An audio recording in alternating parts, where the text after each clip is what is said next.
Many of us grow up believing that financial security is a natural byproduct of hard work, that if you just keep showing up and putting in the effort, the numbers will eventually resolve themselves. But that belief fails the moment you see a balance of $27.43 on your screen while knowing you owe over $10,000 to credit card companies. At that point, the debt becomes a physical weight. You lose the ability to focus, you stop sleeping, and every phone notification feels like a threat because it might be another collector calling about a missed payment. When these pressures pile up, it creates a sense of total paralysis, a conviction that your life is actively falling apart and there is no clear way to stop the slide. However, exactly 1 year after that morning, that $10,000 balance reached zero. This transformation didn't happen by working harder at the same habits. It happened by replacing a vague hope for improvement with a mechanical system. The first 30 days are about shifting from emotional panic to objective analysis. You have to stop treating the debt as a feeling and start treating it as data.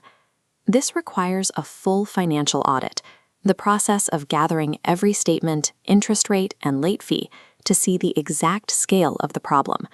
This shows the structure of your debt. It's not one giant obstacle, but a fractured collection of balances with varying interest rates. Organizing this data shifts your perspective. Instead of a vague, overwhelming sum, you face a ranked sequence of specific, manageable targets.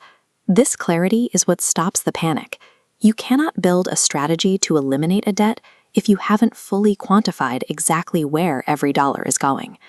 For the next 5 months, the focus is entirely defensive. The goal is to stop the debt from growing any further while you stabilize your cash flow. The first rule is an immediate freeze on all credit card spending. If you continue to use the cards for daily expenses, you are simply adding to the interest you have to fight later. Next, you contact the creditors to negotiate. Often, simply asking for a temporary rate reduction can lower the monthly interest charges, ensuring more of your money goes toward the principal. This is followed by a ruthless budget restructure, where every non-essential expense is cut to provide the hundreds of dollars in extra principal payments required every month. These combined sacrifices eventually produce a margin, a surplus of cash at the end of the month that didn't exist when the spending was unmonitored. These steps don't pay off the debt instantly, but they stop the ship from sinking. Once the leaks are plugged, you can finally move to an offensive recovery. By month 7, the defense is set. Now, you weaponize that monthly margin to dismantle the balances one by one. The most effective method for this is the avalanche method, a strategy designed to minimize the total interest paid over time. Direct every extra dollar toward the highest interest debt first, paying only bare minimums on everything else. When that first debt is gone, its payment rolls over into the next debt, creating a larger payment that shrinks the remaining balance at a much faster rate.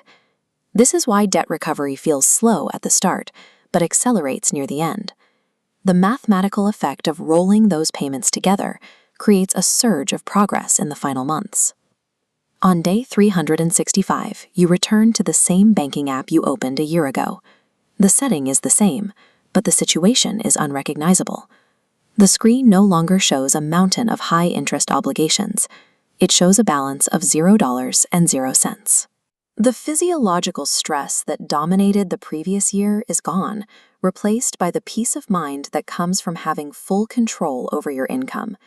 This experience proves that while hard work generates the income needed to survive, only a deliberate, mechanical system can ensure that income is used effectively enough to eliminate debt.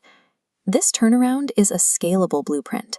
Whether a debt is $10,000 or much more, the anxiety is the same, and the systematic steps required to end it remain the same as well.